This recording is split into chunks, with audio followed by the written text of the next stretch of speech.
রাঙ্গামাটির মাড়ি স্টেডিয়ামে জলকেলি উৎসবে মাতোয়ারা মারমা তরুণ তরুণীরা এ নিয়ে আরো জানাতে সরাসরি যুক্ত হচ্ছেন সহকর্মী মিশু মল্লিক। মিশু, জলকেলি উপলক্ষে কি কি আয়োজন রয়েছে সেখানে? জেসিকা, পার্বত্য চট্টগ্রামে বসবাসরত দ্বিতীয় বৃহত্তম ক্ষুদ্র নৃগোষ্ঠী মারমা সম্প্রদায় মেতেছে জলকেলি উৎসবে। প্রতি বছর নববর্ষের সময়, এবছরও নববর্ষের সময় তারা জলকেলি উৎসবে আসলে মেতে ওঠে। এবছর 15 এপ্রিল মারমা ক্যালেন্ডার অনুযায়ী তাদের নতুন বছর শুরু হয়েছে। তো সেই নতুন বছর উদযাপনের জন্য প্রতি বছর তারা এই সাংরাই জল উৎসবের আয়োজন করে থাকেন, যেটাকে তারা বলে থাকেন মহা সাংরাই রিলং পোয়ে।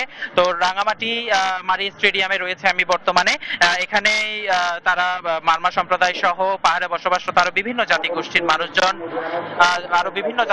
মানুষজন একত্রিত হয়েছেন জলকেলি উৎসবে সমবেত হওয়ার জন্য, ভাগ নেওয়ার জন্য। আর অল্প কিছুক্ষণ পরেই আসলে অতিথিরা ফিতা কেটে উদ্বোধন করবেন এই জলকেলি উৎসবের। আমরা দেখতে পাচ্ছি যে এই জলকেলি উৎসবে অংশ নিতে এক পাশে মারমা তরুণেরা এবং আরেক পাশে মারমা তরুণীরা অবস্থান নিয়েছেন। তারা একে অপরের গায়ে পানি ছিটিয়ে জলের মাধ্যমে নিজেদেরকে আসলে শুদ্ধ করে নেবেন। তাদের বিশ্বাস আসলে তারা তাদের যারা পছন্দের যে মানুষরা আছেন তাদের মধ্যে ভাবের আদান প্রদান করেন এই জল ছেটানোর মাধ্যমে। এবং পাশাপাশি আরেকটি ব্যাপার, তারা পুরনো বছরের দুঃখ কষ্ট ভুলে গিয়ে নতুন বছরের যে শুভকামনা জানাতে একজন আরেকজনের প্রতি এই জল উৎসবে তারা মেতে ওঠেন।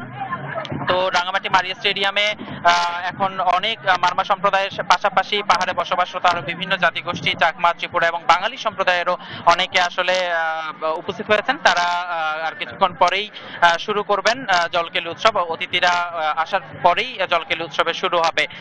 তো আসলে এই দেখতে পাচ্ছেন আপনারা যে তারা সবাই প্রস্তুত হয়ে আছেন। আর কিছুক্ষণ পরেই আসলে অতিথিরা ফিতে কেটে উদ্বোধন করবেন আজকের জলকেলি উৎসবের। তো আসলে এই ছিল রাঙ্গামাটি মারি স্টেডিয়াম থেকে আমার কাছে জলকেলি উৎসবের সর্বশেষ।